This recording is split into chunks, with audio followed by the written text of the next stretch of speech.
rent money.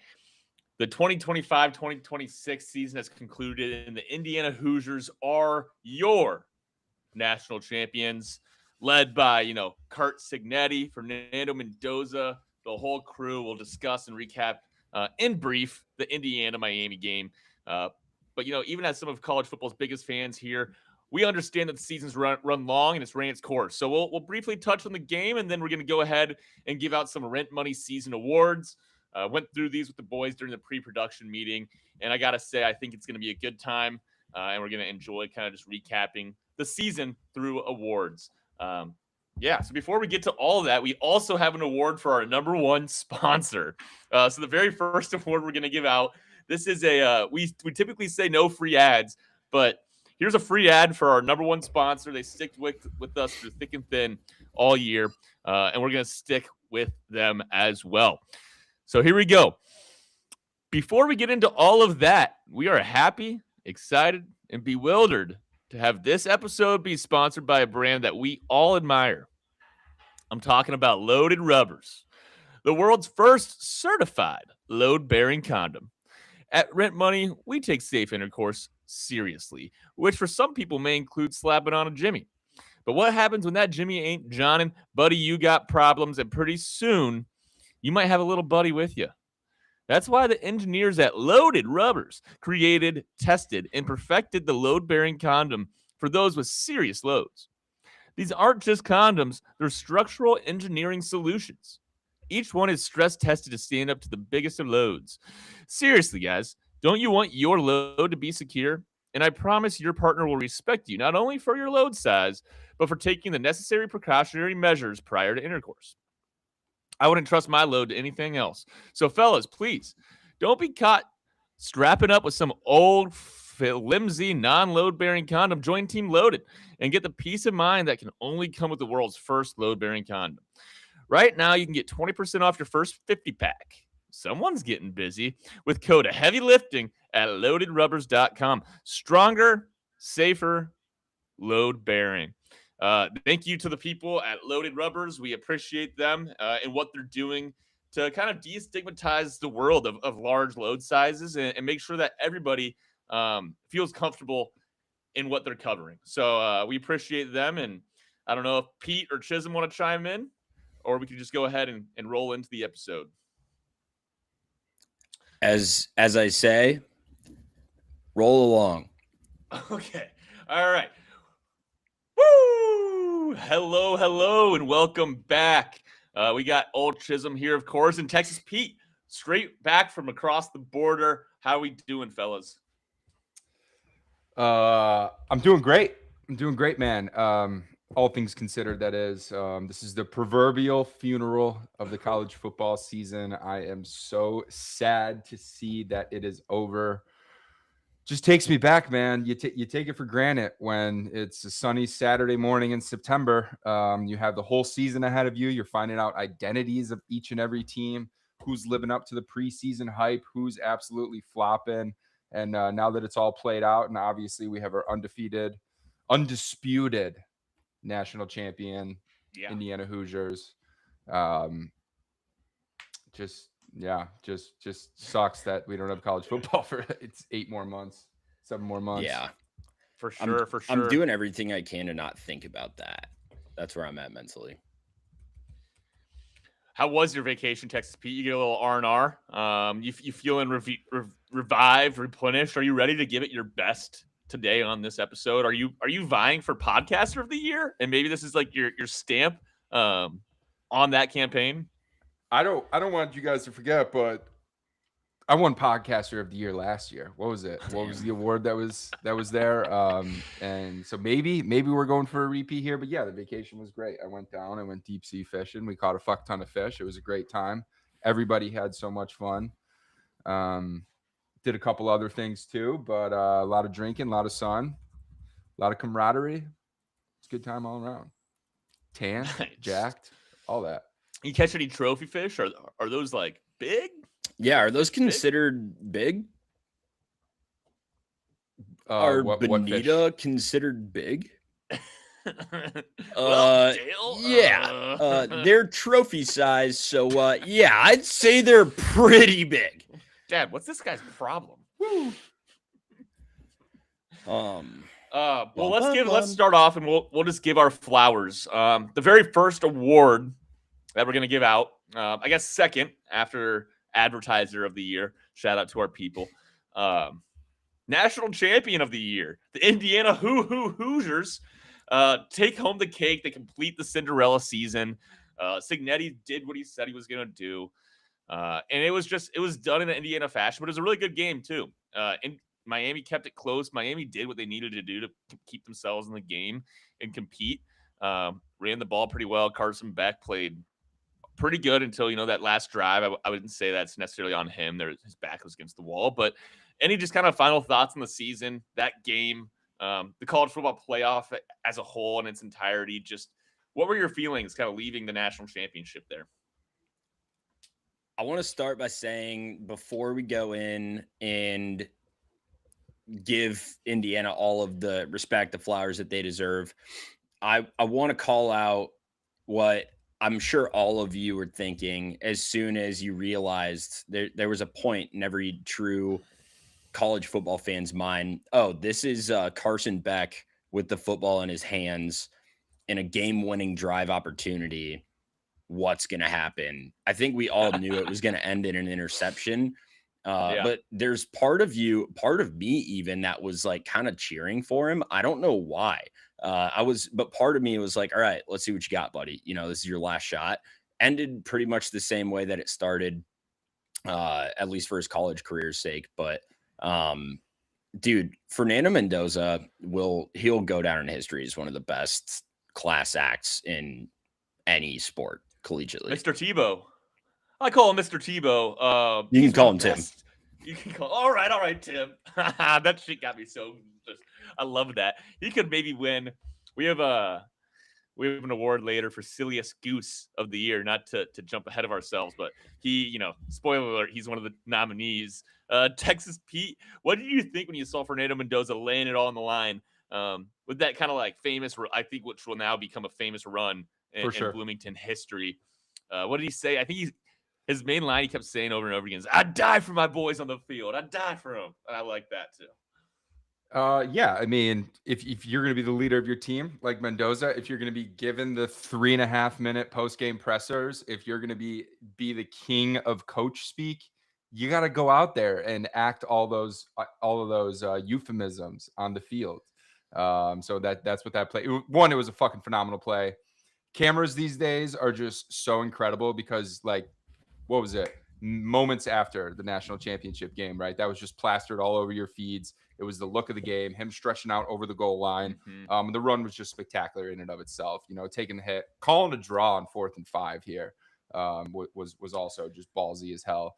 But if you're going to be the glue, if you're going to be the strongest glue ever, you got to lay your body out on the line, take a shot at the goal line to go ahead and give your team a lead in the fourth quarter of national championship.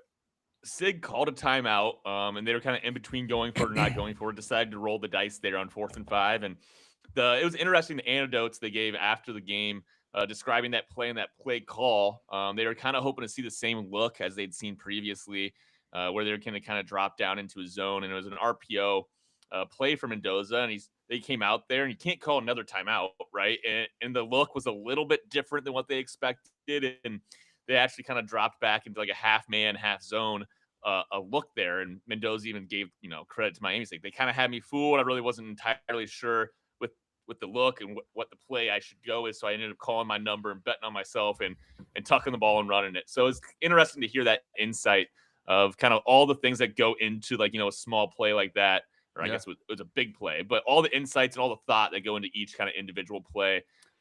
It really is a chess match out there on the football field. And then going back to what Chisholm was talking about a little bit earlier here, you didn't find yourself surprised to be cheering for Carson Beck when they're down 6 points on the, with like a minute and a half left and they got to drive down the field to score to win a championship. You were cheering for the moment, and that's exactly what it was. I mean, when you're watching a national championship game, you want to see the team that's down have the ball for the last possession of the game with an opportunity to win it. I mean, that's just great. That's just great TV. That's great, football watching. And just because it was Indiana's, closest game that they've been in the playoffs. I mean, they just won by 25 points each game prior. So like these guys were a wagon, and just to see that they showed a little bit of vulnerability is just a total, I guess it just shows how decent this Miami team was, and how they played this game, the script that they drew up. They were able to keep this absolute wagon on the tracks. They were able to keep this train on the road, and it was just a great viewing pleasure. How about Chisholm? Can you just briefly talk to us about like Charlie Becker and how good he came on so strong for the Hoosiers? Back shoulder king, dude. That's literally the one guy I wanted to bring up that should be talked about more than anyone else in this game, because I actually appreciated the way that the refs let them be physical. I think it was definitely more of an advantage to Miami. Their corners were more comfortable being physical versus in Indiana defense that I feel like they're more of a zone schemed defense, but here nor there. Charlie, like, it was literally everything as an Iowa fan sitting there watching it. You're like, I've seen that guy on the field every year since I was like 4 years old, but he's never looked or played like that. Or at least it's been a long time since I've seen it. I've seen that guy. He's just kind of there, and he's typically familiar about him. Typically, he's just out there blocking or returning a kick. Maybe the occasional jet sweep. But here's a guy that, like, it was just a testament of wills at a certain point. It was knowing the route, having the IQ to know when to turn the head and look, and when he was able to turn the shoulder. And it was just everything that you could want and more. As a sicko of the game, that's like, does this guy have a future in the NFL? Maybe after a game like that. But coming into it, you're like, here's just another guy from Indiana. There's 100,000 of them across the next 2 states alone. Here's a 2-star Heisman. The sport is seeing things today that, because of great coaching like Cignetti, and because of guys that have high IQ or guys that are a little bit more experienced even, those teams are going to prevail. And that's exactly what you saw as a product on the field this year. I average actually age think 24 years old. Which, what's crazy too is like, yeah, that's an old team, but I read that's like the 20th oldest team in like college football. So it's like insane how old just everybody is, right? Like they're definitely older, mature, have a lot of experience, but it wasn't like they were just like by far and away the oldest team in college football, and that's why they won too. So honestly, that has to be a component in building a successful roster in the NIL era, because these guys are 24-year-old men. They've spent the last 6 years in a Division I weight room, with a strength and conditioning coach, on a regiment, on a diet. That's just something that you're physics. And especially if these guys are still playing right now, and if they're getting serious playing time, they're obviously, very dedicated to this.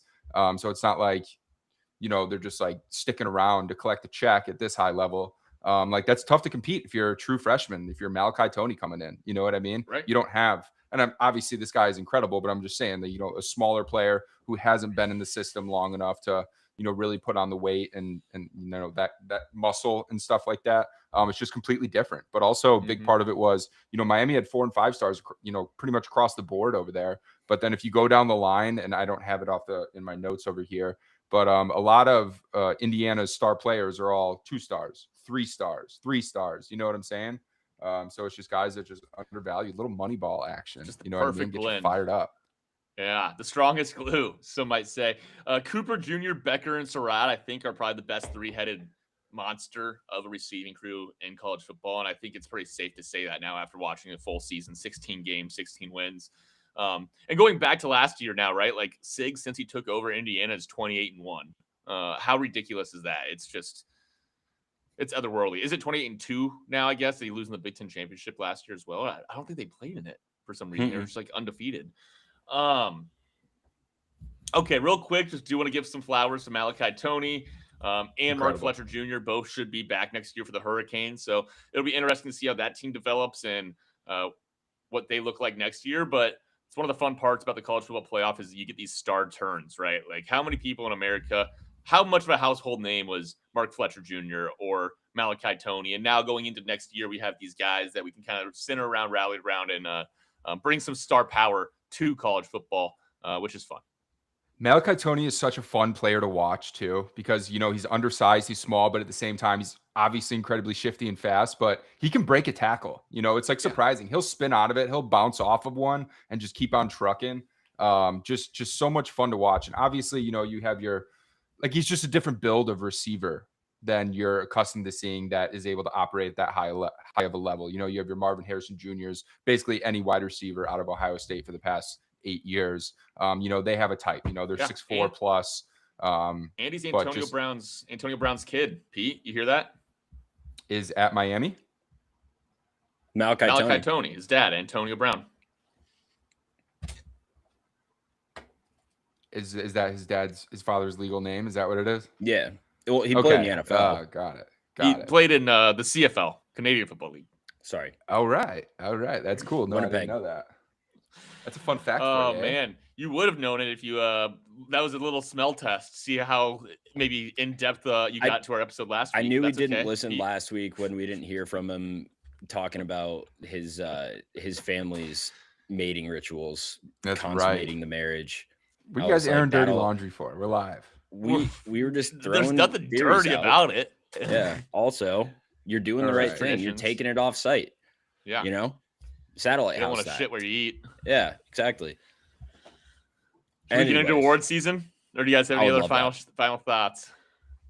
Nah, man. Let's do it. Let's do it. People have been waiting. All right, Chisholm, get the drum roll ready. If you're not a drum roll guy, then this might not be the episode for you.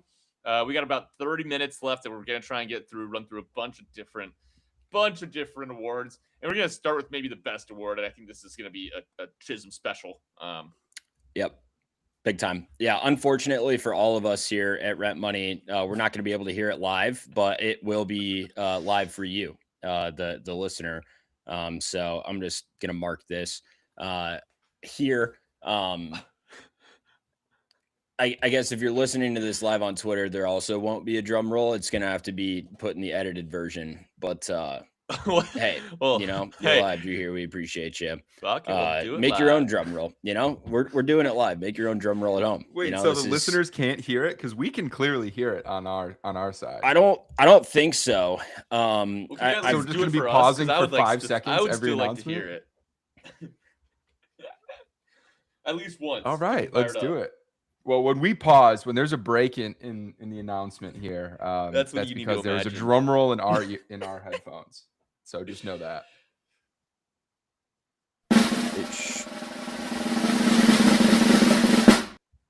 All right. I don't know if anyone at home can hear that. We can.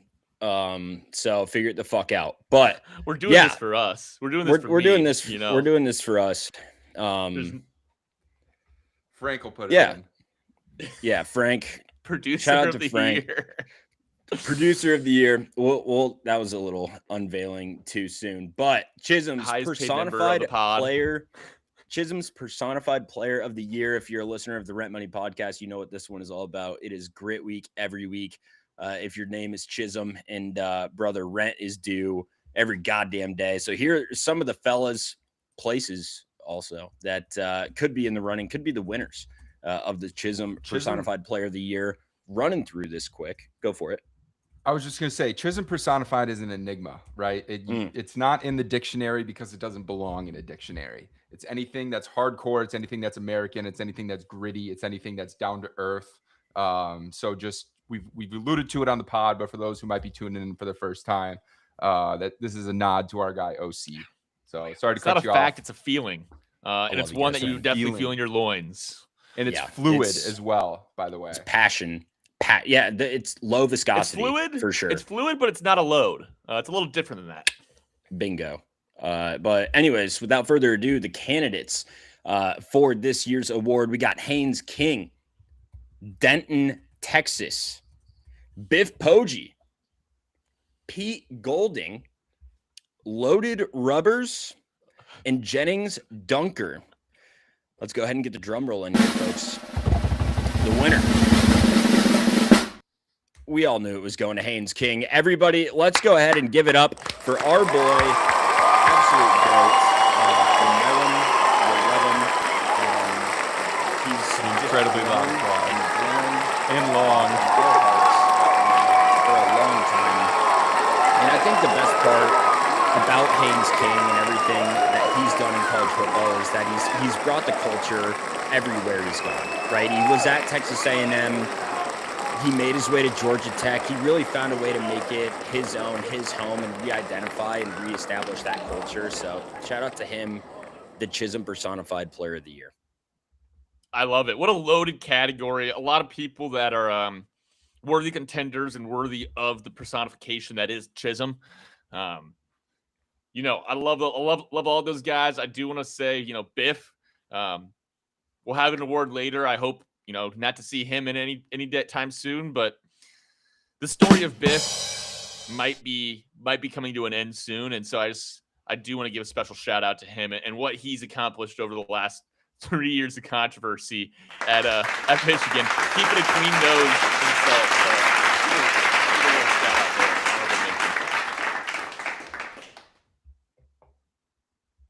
Okay, I guess I can do this next one here. Horniest person in college football. This is a topic that we like to talk on or discuss here on the pod. Sex positive podcast, but also one that's not afraid to call it out when you see it, right? We all know what that is, but horniest person in college football. We got a loaded candidates this year. We got Lane Kiffin, Brent Musburger, Carson Beck, kind of a legacy nomination, I'd say. Cade Klubnik, Sharon Moore, and then ESPN cameraman for panning over on one Abella Danger during the college football championship. Held it there for like 5 seconds. And the winner is Sharon Moore. It's one thing to be horny consensually. It's another thing to take that to the next level, which I think we can all agree Sharon did. When it costs you your job, your livelihood, and your respect, the respect of a program, maybe, tone that down, put that in the box. So we're going to go with Sharon Moore. Saw that he's going to court today. Hope everything ends up all right there. But any thoughts on the candidates this year? Like I said, it was a pretty loaded category. How loaded? I mean, almost, not quite, but almost enough to break a rubber. A load-bearing rubber. If you're Jimmy ain't Johnin over these candidates, I mean, why are you even watching the sport? This is so ingrained into in the media coverage of college football, and the media being Twitter, so primarily social variety. But it's a blast whenever we get some new horny college footballers out there in the feed. It's gonna be a great 90 minutes to half of a day of scrolling and just seeing memes on memes of this content. The Sharon Moore situation is one of the craziest that we've had, I feel like, in college football in a little bit.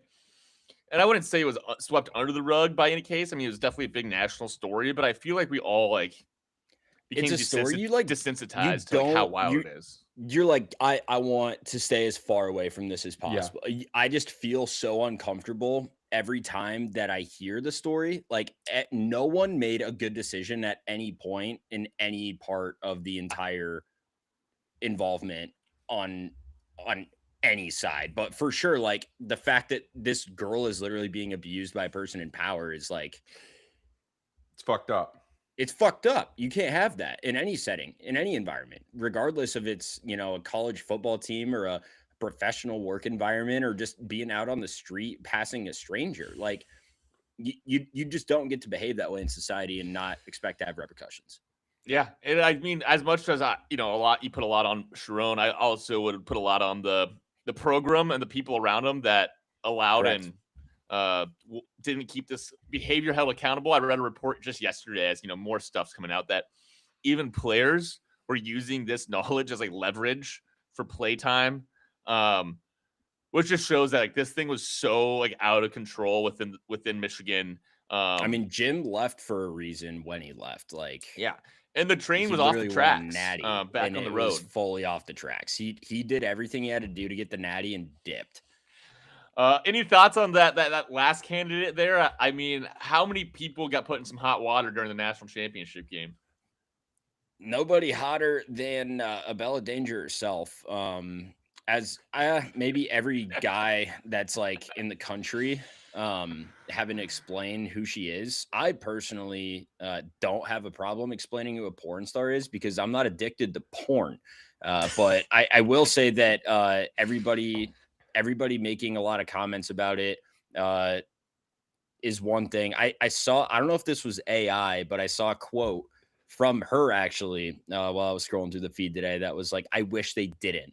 I'm sorry, so world. full of Like it. I Whatever. was like, really? Like that's like if I could take it back, I would. Like that's an angle. There is an interesting like topic or discussion to be had there of like when somebody crosses over from like the mainstream, like where it's like this super taboo thing, and then it's like they cross over and it's like they're just more of like a known public figure. Yeah, it's and like the for me, ESPN's well aware of what they're doing. yeah, for me, it's They're like, not hey, dumb. you know, Abella, like your digital footprint is First name pretty basis. brutal. You know, it's pretty brutal. So, maybe being featured on, you know, the most viewed game of the collegiate football season is something that instead of now is when we're going to be like, oh no, I'm sorry. Like, don't. That's your time to get your second cash cow, whatever opportunities you can get out of that, and then get the fuck out of Dodge, disappear, do whatever you want. I This might a be few me texts. coming fresh off Marty Supreme and just like go get your bag, but like, yeah, that's kind of where I was like, go finish the job, you know, see it through. We got a text, received a text, horniest camera cut of all time. I said I literally gasped, held a discussion about who that was. I said that was shocking. I'm still shocked it was on TV. There are some things you're just not meant to see in the wild, and that's one of them. It's like All seeing right. your teacher out at like a Chili's, you know, like when you're like a kid. No, Applebee's drinking like $1 Long Island iced teas, Right. like And falling over you're like, themselves. you're like, hi, Mrs. So and so, and your mom's like, oh no, like don't talk to them, you know, like they're hammered. Like you're not supposed to see that. That's not for you. Good banter. All right. Well, congratulations. Would this be a time, Chisholm, to open up the floor for your movie review of the year? Is that what you were hinting at earlier, or is that going to go straight to the letterboxd? Oh, it's not my movie review of the year. It's just my first movie review. So it's your movie of the year. Review of the year. Ever. Your first movie review. Movie review like of my all first time. real one. Like my first one that like I sat down and put like genuine thought and reflection into it. Do you care to share a little snippet with the listeners? Wow. So this is the first time you've ever reviewed a movie, both internally or externally. The first time you've ever watched a movie, reflected on it, and thought about how you felt about the movie. This is pretty big, pretty monumental. Yeah, I would say like I just actually wrote it down. I don't need to share it, but Okay. we're not. We won't push you. It's more so that I can't find it. It's somewhere in my Google Drive, but I'll share it with the world after this. What is this? Dinner for Schmucks? What is this? Center for Ants? Can't find it. Come on. But no, yeah, great. I gave it 3.5. Marty Supreme? Mm-hmm. It's gotta be on the low end. I think I was a 4.5 myself. The plot wasn't good enough for it to be a 4.5. We got a text from Chisholm saying he loved Marty Supreme, and if you love it, it's 3.5. I love the movie, but That's if I'm wild. like, I mean, I have a lot of really, really good movies at 3.5. Okay. But like four for me is like.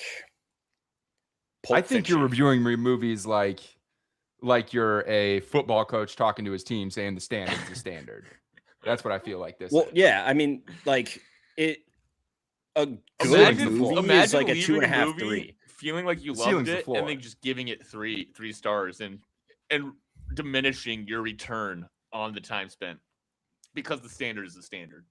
It was an above average movie that was you made a significantly great movie because of the acting, but like a lot of there was so many plot holes, and that's what I spent a decent amount of time digging into. But I will say, if you zoom out and you just watch the movie for what it is, and you don't really think about it too much, then it's really, really good.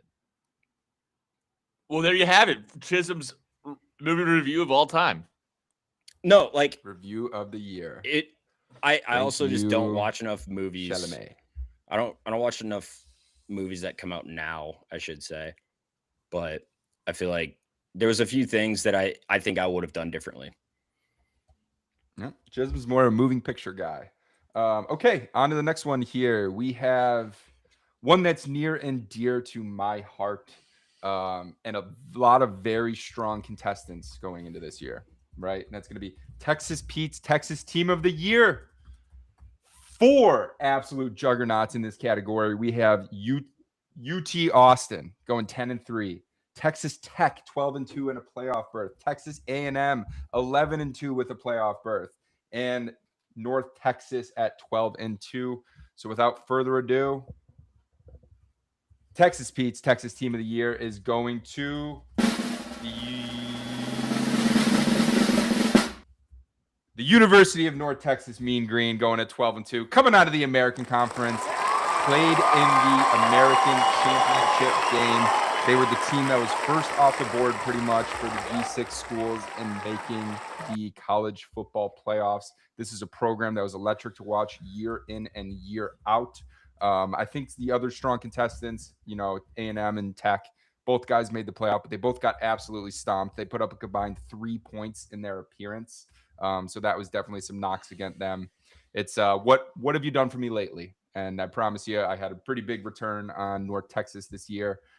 So they are Texas Pete's Texas Team of the Year. You guys have any thoughts? Did anyone get snubbed in this category? Texas State, but I don't think they performed well enough to earn a title. But every single team here had double-digit wins. It was a very strong field. Love me some eat 'em up cats. Good crop down there in San Marcos. Eat 'em up cats. What a crop! All right. Pete, well, thank you very much, Green, and congratulations. You want me to read it? Sure. Yeah. All right, man. That's you. Yeah, man. This next category award is the you can't come in and let a newcomer just steal the show award of the year. We got 4 candidates in the running for this one. First and foremost, quick shout out to Tulane, the lone G6 school that made it in here. They're going to be the first. Ole Miss, obviously, being number 2. They're not really ready for this. It was Pete Golding's first game ever. They fought. It was good. And then Vandy, it was good at number 3.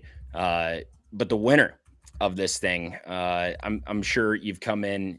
You've probably made an assumption on who this is going to be. I did not read them as part of the candidate list. However, the winner will be Indiana Hoosiers. Let's give it up for the boys one more time. They're going to get a lot of awards, but the work that they've done in just, even year 1, most programs won't be able to achieve what they achieved in Signetti's first year, let alone what they did in the second. The fact that it happened at the University of Indiana will never not blow my mind. This now replaces my core memory of Indiana football being when we had 5 interceptions off Michael Penix when he was their starter at Kinnick. So good for them. Great for the program. Good for Kurt. And also shout out to Kurt, especially for ranking Iowa as 11th on his end of year coaches poll. Yep, love it. The guy knows football and he tips his cap to others that know it as well. So game respects game. All right, our next award is going to be Hat Guy of the Year, otherwise known as the Brian Robinson Jr. Legacy Award. You may recall he was the guy that first introduced us all to the big supersized noggin, login, stoggin, hoggin hats. And, one of the candidates and one of the nominees this year wore that hat, and he wore it well, and he wore it to the national championship game. He's Hall of Famer, legend, Ed Reed, nominee for Hat Guy of the Year. We got Old Chisholm, we got Texas Pete, and we got your very own Running Back Jones. Only one of these guys has a hat on currently, but only one of the nominees really took a step forward in hat adorning this year. It's a guy that we all can agree on took the next step when it comes to wearing hats. Texas Pete. Woo! Woo! He's off camera, hopefully putting on a hat. There he is. Look at the guy. Speech. Well, first of all, I just want to thank the Rent Money Committee. I am beyond honored to be bestowed another Renty Award, Hat Guy of the Year. I guess this is for the little guy out there. When they say you can't. Is this for Little Pete? You can't go out there. You can't wear anything on your head. It doesn't look right. It doesn't fit right. The one size fits all does not apply to you. But here I am today on this stage, beyond grateful, and I want to say that you can, I can, we did, and we are Hat Guy of the Year. Thank you guys very much. We appreciate it. God bless. Woo! Come for you, man. Well deserved. Come for you. That's big time. Big time.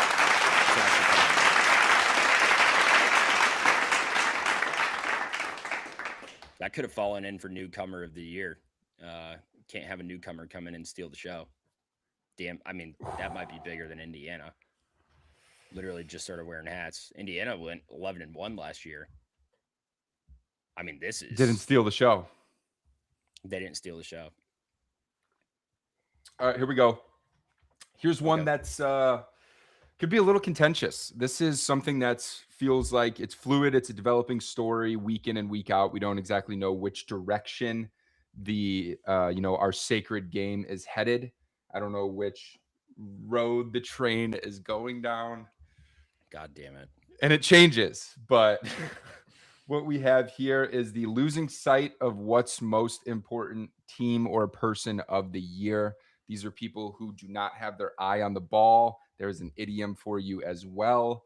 They're just losing the big picture of what is college football, right? We don't know the exact definition of a student athlete. Are they athlete students? So there's a lot moving here, but the first nominee of losing sight of what's most important team of the year is the Auburn Tigers. They are launching War Eagle Mobile. It's a cell phone carrier where each portion of your monthly bill goes towards an Auburn Athletics NIL fund. I could not believe this came across my Twitter feed a few months back, and I thought it was a meme or I thought it was a joke, and I dug into it, and it was actually a real thing. So any of you Auburn alum out there that are not carrying War Eagle Mobile as your primary cell phone carrier, you're not doing enough. So do not be mad when your team flops again next season. The next nominee we have is the Notre Dame Fighting Irish. Oh. They opted out of their elite bowl game due to their feelings being hurt. Remember, you come to the university to compete at a high level, and that's what you had in front of you, but you decided to stay at home because you'd rather stroke your egos. You'd rather give your ego the 5-knuckle shuffle than to go and play football on a New Year's Eve bowl. So don't disrespect congratulations Notre Dame to Notre and John Dame. Cena in the same sentence. Our third and final nominee for this category is anyone that's signing, any player that is signing an NIL deal and then immediately dipping for the transfer portal. You are the issue with this system. The system was put in place so you guys could get paid. I understand people transfer. I am absolutely not dogging them in any way. But when you sign a deal, when you sign a commitment, when you sign a contract that you will be committing, will you be representing and playing for this school, and you just immediately dip, that is shady. And that is why good people cannot have good things, is because of people like you. So, without further ado, the winner of the losing sight of what's most important team or person of the year goes to Diego Pavia for his absolutely heinous post-Heisman ceremony celebrations, social media posts, and just absolutely dogging on the name that is being the most outstanding college football player. Never be heinous when you could be Haynes King. 100%. This guy was just masquerading around as a buffoon that evening, posting "fuck Indiana" signs. And who was your 16-0 undefeated national champion? Indiana. So you look like an idiot, bud. Congratulations for losing sight of what's most important. Maybe if you learned a little bit from Mendoza, you could have came home with the Heisman as well, but you didn't. Sorry. Went on to say, Iowa, what, you score a touchdown, you're going to beat Iowa. That clip got mercilessly, is that how you say that correctly?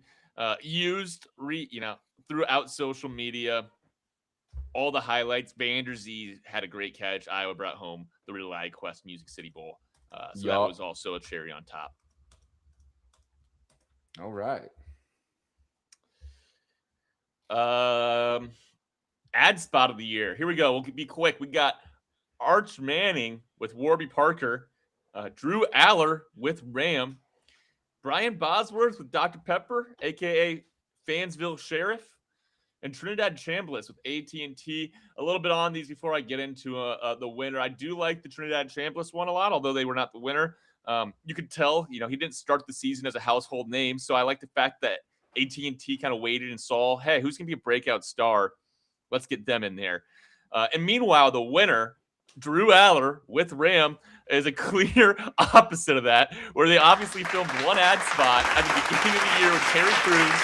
The only time they can put him into his busy schedule to do CGI videos with Ram trucks, and they bring in Drew Aller for the 3-6, 3-10 Penn State Nittany Lions. He gets hurt early in the season. His coach is getting fired, and they're still running the Drew Aller ads deep into the college football playoff. What a blunder. That marketing director needs to get canned.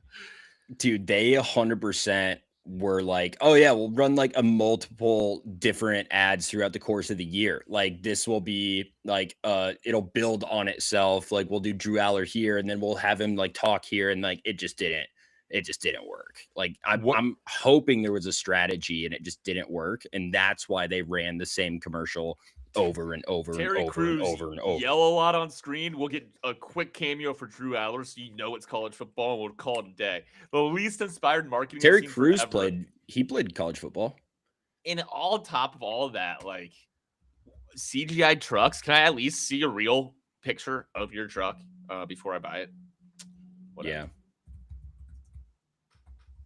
All right, congratulations.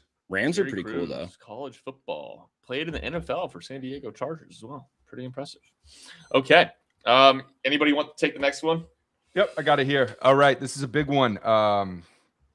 Floating through the Burniverse, maybe. If you're in touch with that, you're definitely tuned into this.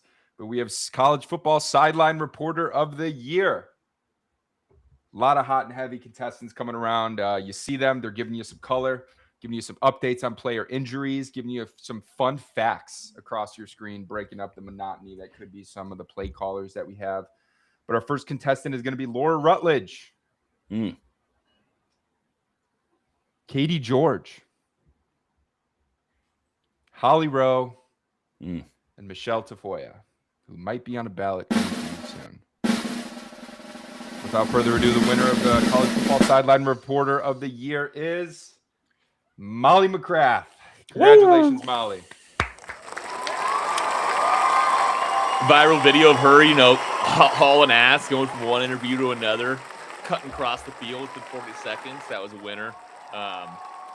She's just a part of the best broadcasting crew currently going on with ESPN for my money. No offense to Holly, Chris Ballard, and Kirk, legends of the game, but the Mac Attack. You get McElroy, you get McDonough, and you get McGrath, and they always deliver.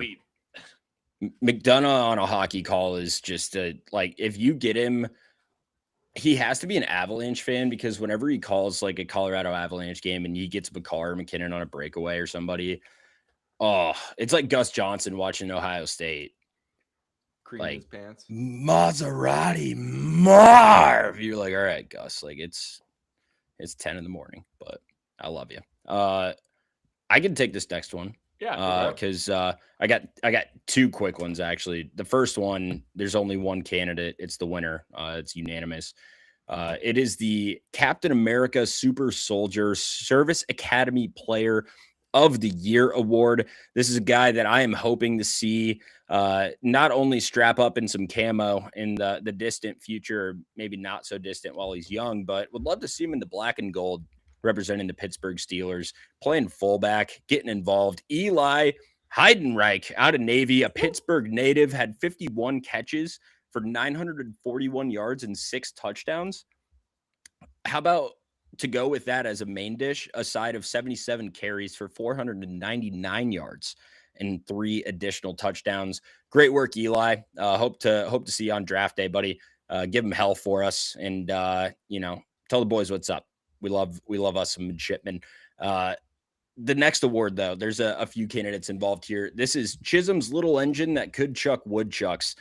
This is my G6 team of the year. We have a few candidates now. A lot of these folks obviously losing their head coaches or just seeing extreme levels of success this year. But first and foremost, North Texas, Drew Mestamaker, everything that they were able to accomplish. Big tip of the cap to the boys in Denton. Tulane.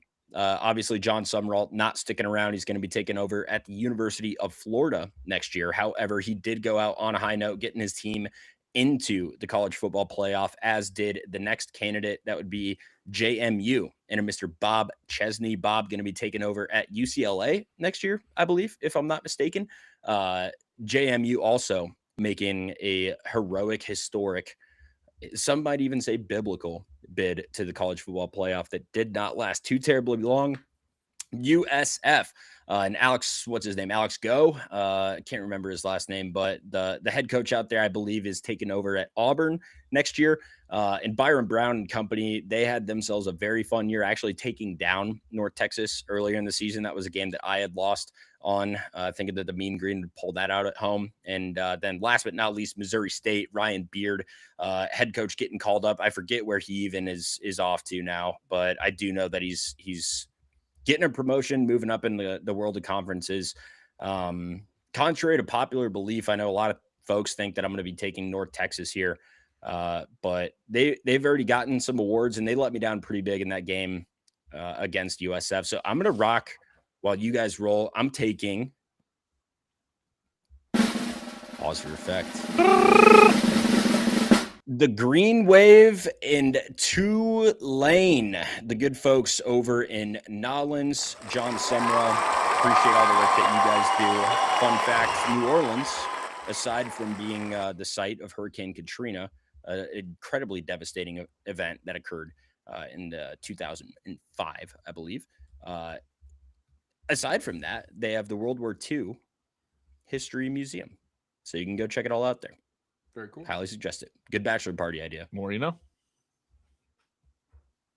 Love it. I'll jump into the most significant game real quickly here. These are non-college football playoff, so they had to be during the regular season or during the conference championship games. We have Georgia over Tennessee. This was kind of the first moment we saw some cracks in our Filipino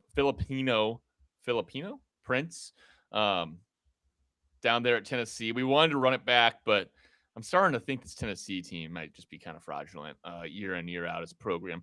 And Georgia over them kind of really cemented that and put Georgia in the front runner for the SEC. We got USF over Florida. This kind of started off the season between both USF over Florida, Florida State over Bama.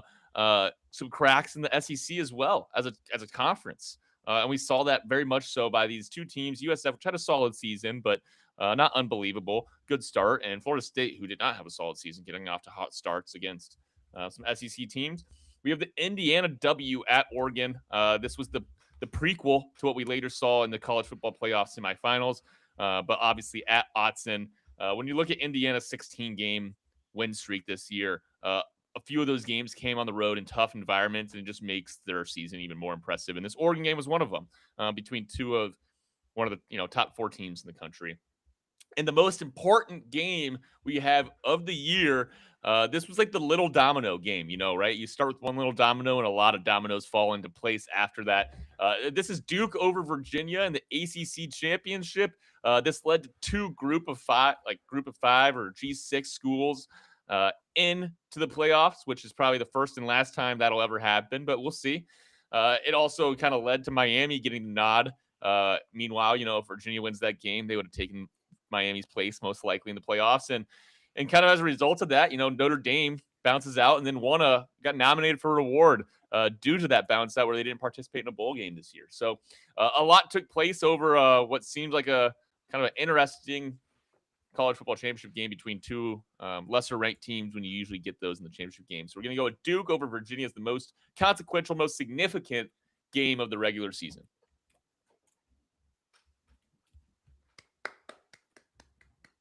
Yeah, it was incredible. A lot of things shook out from there.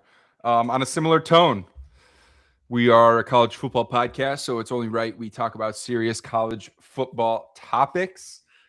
we have the biggest upset. And then this isn't necessarily going to be the largest point spread of an upset, but to the same effect that running back Jones was just talking about, real wowzers. You know what I'm saying? Games he had circled, might have been in a prime time slot. And there was a big turn of heads here. So our first nominee for the biggest upset of the year is going to be Miami over Ohio State in the CFB quarterfinals. Ohio State was 10-point favorites going into this one. Everybody thought they were going to be rolling their way into the semifinal matchup. So it's just really phenomenal to see the upsets are still alive and well in the college football playoffs. Our second nominee is going to be University of South Florida over Florida, week 2. If you guys remember, this is really what put USF on the map. They won against a ranked Boise week 1.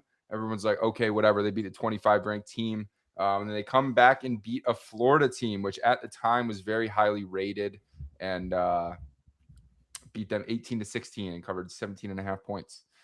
And our last nominee for the biggest upset of the year is Florida State over Alabama week 1. Bama was 13.5-point favorites, and Florida State won on a reverse cover 31-17. So without further ado, we have our winner for the biggest upset of the college football season. UCLA over Penn State. This was week 6 or week 5, something like that. UCLA was 25-point dog. This is right after Penn State was coming off of an OT loss against Oregon. So at this point, their season wasn't over yet. Everything was still intact. Their guys were playing, but they went to the West Coast and they lost outright as 25-point favorites. While Franklin didn't get fired after this game, this was definitely the proverbial domino that started everything to fall down for Penn State. So thank you all for this year's nominees. We love the upsets, unless you're throwing a fat money line parlay out there with all the favorites, which this could wreck you. But for just the average Joe's viewing experience, these were incredible games to watch. Cheering for the little guy. The guy out there who said he can't wear a hat.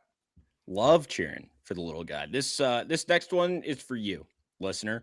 This was voted on by the fans. We put this out a week or 2 ago. It got, I believe, 1 total vote. So we have a unanimous vote here. This is the Rent Money crew member who is most likely into feet. Once again, this is fan voted. All of the contestants here, of course, being running back Jones, Old Chisholm, Texas Pete, and Frank. And the winner of this award as voted. Before we announce the award, Chisholm, I do want to say we had hundreds of people that voted upon this award. So we got a pretty good quorum here to make a decision and to say that these results are final. So I hope you go back and listen to this podcast. The winner, it's none other than the greatest producer in all of the land, Frank the Tank. We love you, buddy. Always behind the scenes, representing everything that you do as the highest paid member, of the pod. It's deservingly so. We love you, buddy. You're the man. Hopefully you're feeling better. I know he got a little bit of bird flu, but I don't think it's the bird flu. What variety of flu is that? I think he just the human kind. Maybe he's feeling better now. Not all bird flu is the same. I mean, you'd rather have eagle. There's a lot of different birds. Right. There's a lot of different birds. Yeah. You've seen Spider-Man. You want the right spider to bite you. You don't want to die. You want to be fucking cool. All right. Word of the year. We got idiom, proverbial, program, and load. And the winner is the proverbial winner of the year is proverbial. Got a lot of usage this year on the podcast. Carried its weight more than most. And I just want to give a shout out to those that are using it in their daily vernacular, daily discussion. It's a good one. It's phenomenal. Throw it in there. Know that if you use proverbial in a conversation and your buddy uses it, odds are they're probably listening to Rent Money, because I'm telling you, we put that shit on the map. Oh, so all right. All right. Well, I think that pretty much wraps it for the awards we wanted to cover today. We But have no award memoriam? show is complete Memoriam? without an in memoriam segment There we at the go. end. I fucked it there, Pete. I'm sorry. And so the college football season comes and goes. You lose a lot of legends. While you gain a lot, you lose a lot too, which is very unfortunate. But this is us honoring the past. Maybe they've appeared on Rent Money. Maybe they were a part of the college football lives growing up. But nonetheless, we are sad to see them go. We are heartbroken, and they absolutely deserve the respect and acknowledgement that we are able to offer as individuals with a large following and a large platform that we have on Rent Money. So these are our own list. A lot of outlets probably won't be covering this, or maybe they'll do it a little bit more, locally or segmented. But we have a pretty good pulse on all things college football.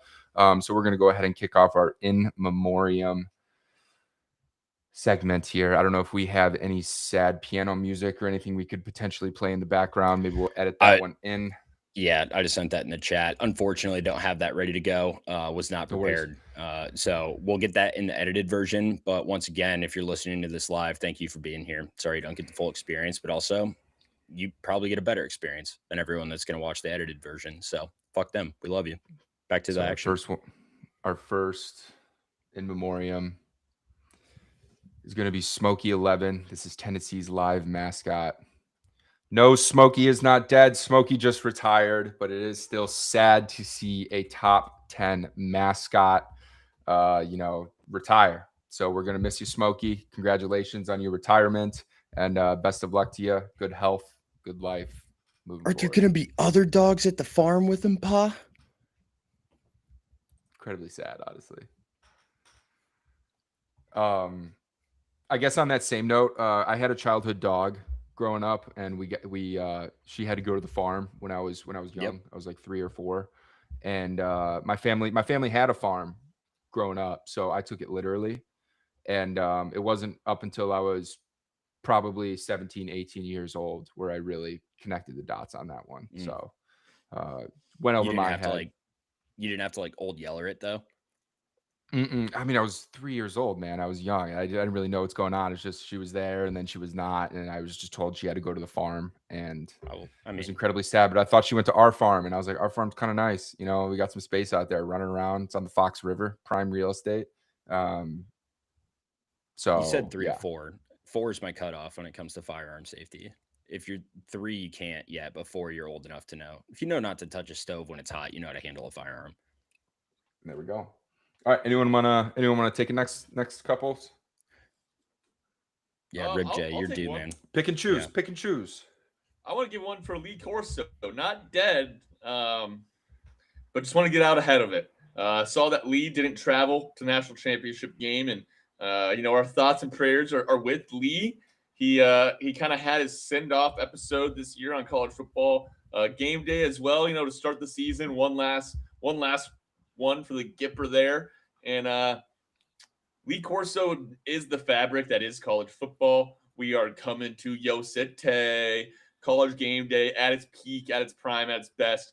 There'll never be another Lee Corso, someone to adorn the mascot head, just an absolute legend of the game. And he'll get his flowers every year until we'll go and we'll take a Rip Money family trip out to his grave someday and leave some flowers there in person as well.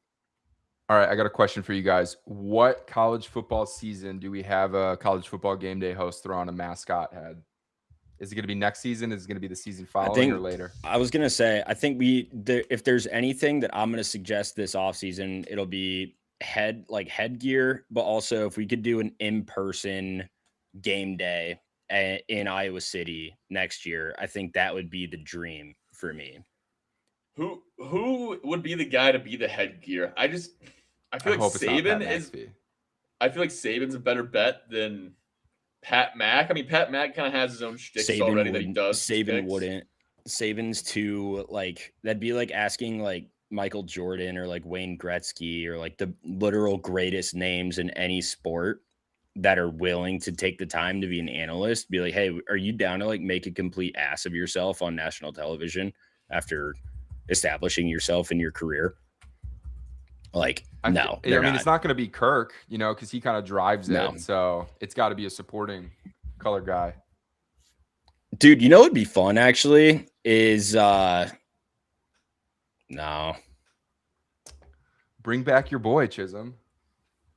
What if Desmond did it? I feel like I he'd have love the most Desmond. fun with it. I think he'd have I the like most fun Desmond a with lot, it too. too. He's got energy, he's got spunk, like he's willing to put himself out there and like say He's a something and be genuinely wrong. like pretty upbeat, positive guy. He's the unsung hero of game day for sure. What about your guy though? What if they bring David Pollock back? Pollock would be less likely than Saban. Like Pollock was literally there to just be like, yeah, here's the X's and O's. Here's the scheme that I'm looking to see, and here's the advantage I think they're going to take advantage of. And then he's just gone. Like they just give him a 15-second excerpt, and the rest is history. But I'll take the next in memoriam. Oh, man, go ahead, take a couple. Take two. All right, I'll take two.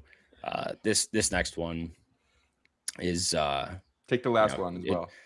It's going to be Declan Sullivan, who would have passed away 16 years ago this October at the age of 20, meaning that in 4 years, it will be as long that Declan Sullivan has no longer been with us as he was alive.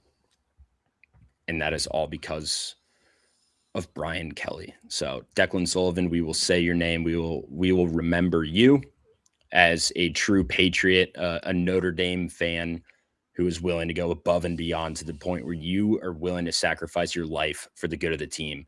Not a lot of folks can say that. It's you and DeMar Hamlin. That's it. 16 years is crazy. Can't believe it's been that long. 16? Has it been? Yeah, 2010. Oh my God. Yeah. It's been a very long time. Ugh. But yeah. Seems more like negligence than sacrifice, but it is negligence on Brian Kelly's part for sure, but he was willing to do it too. The next one though, I'll get into this one though. We read her name earlier. She's officially hanging it up. I guess this isn't a nominee. Oh God, sorry. No, sorry guys. Yeah, no laughing during the in memoriam section. Michelle Tafoya, a sideline reporter, blue pill, who apparently learned so much from interviewing people notorious for not graduating from a higher education to play a game, will be running for, I believe, Senate or Congress for the state of Minnesota. Senate. So even less important. Filling the shoes of Royce White as another famous athlete to politician pipeline of Minnesota. Jack, please your tone. Yeah. It's an in memoriam section. I'll edit that out because I also used your birth name. But Michelle Tafoya, it's been a great career. Thank you for your service. I'll pass it off to somebody else. Yep. Next in memoriam here. Once again, this is someone who's not actually dead, thank God, because he is a champion multiple times over. But we have Urban Meyer. You can see on Big Noon Kickoff in his transition lenses.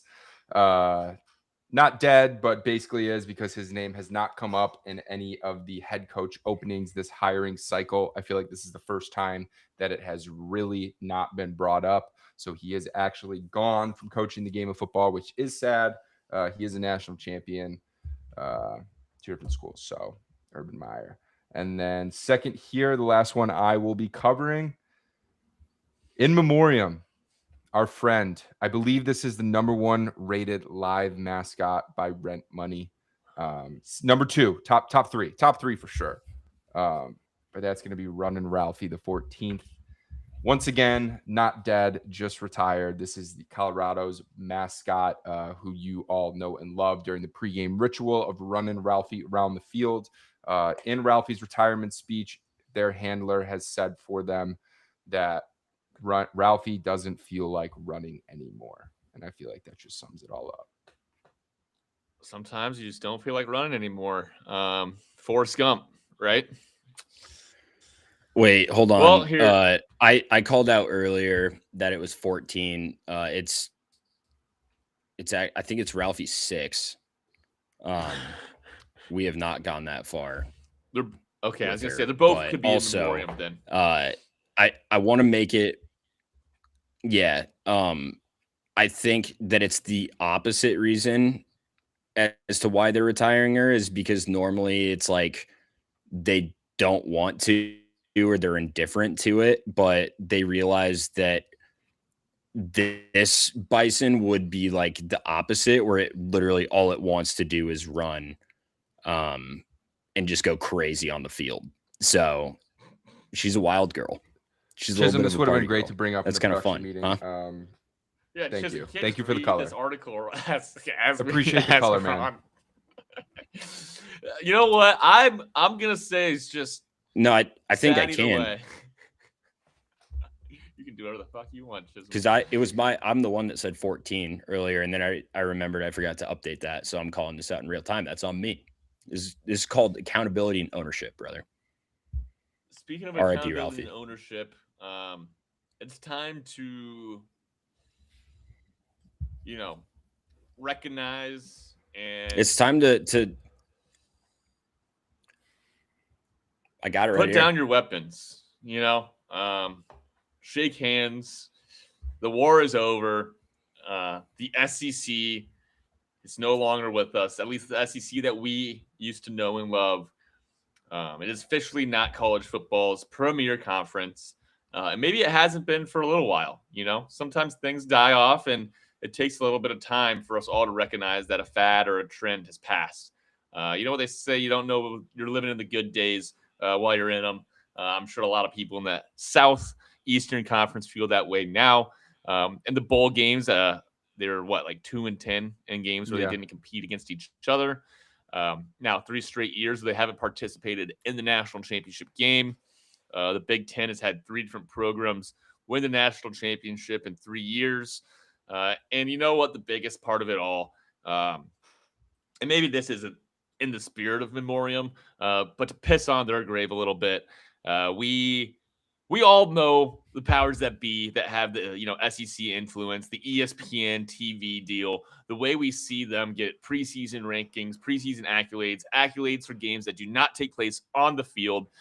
It's something that has been a tremendous detriment to college football in a lot of ways, in terms of people's belief in the system, belief in the product that is put out there, and belief in their eyes and what they're watching and what they're seeing. That's also going to be reflected in the NFL draft this year too. Like you look at first rounders, there's going to be less SEC players taking the first round this year than ever before. And, these institutions in the South, football is a fabric of their being. And I love the SEC and what they bring to the league, their passion, their commitment.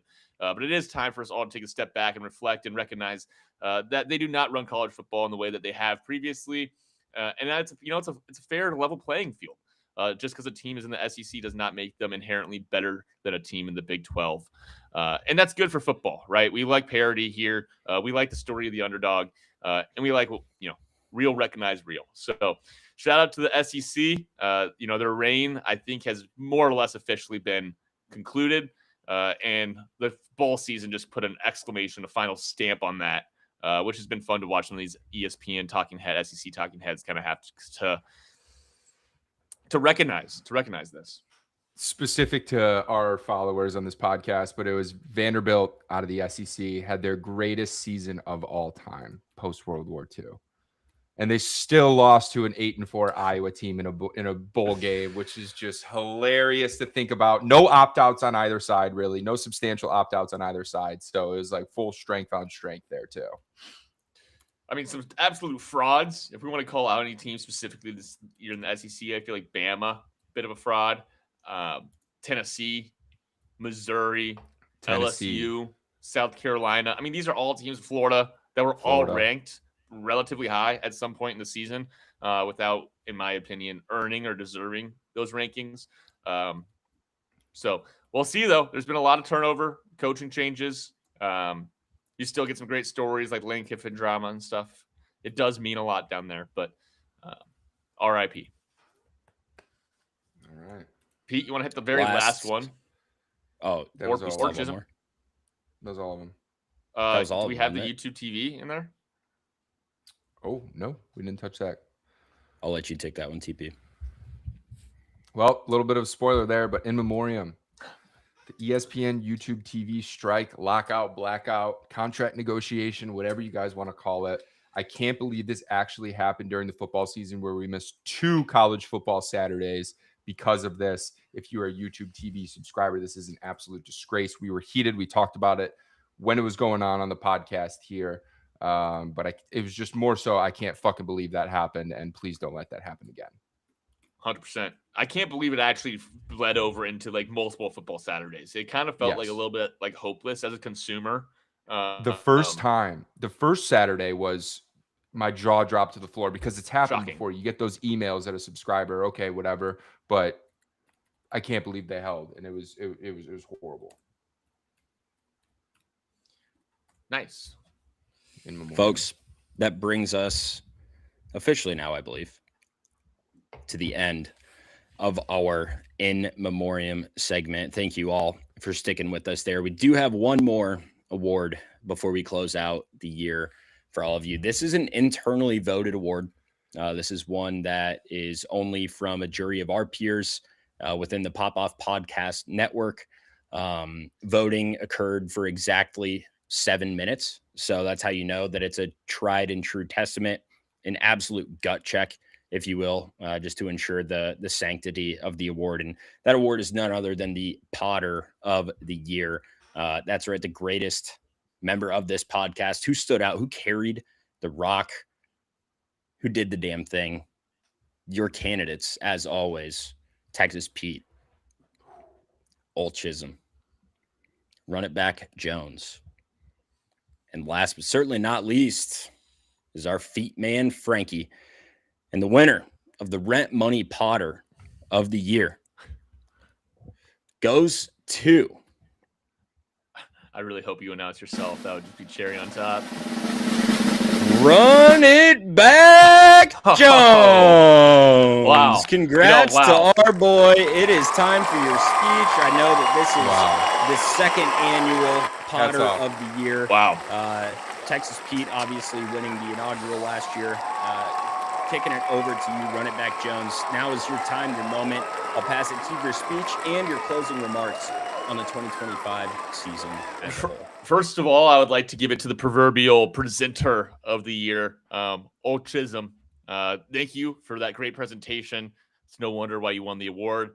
It's not often you get to sit in the company of 2 esteemed gentlemen like this, both award winners, one for wearing hats, one for presenting, and then myself for just kicking it over to you guys.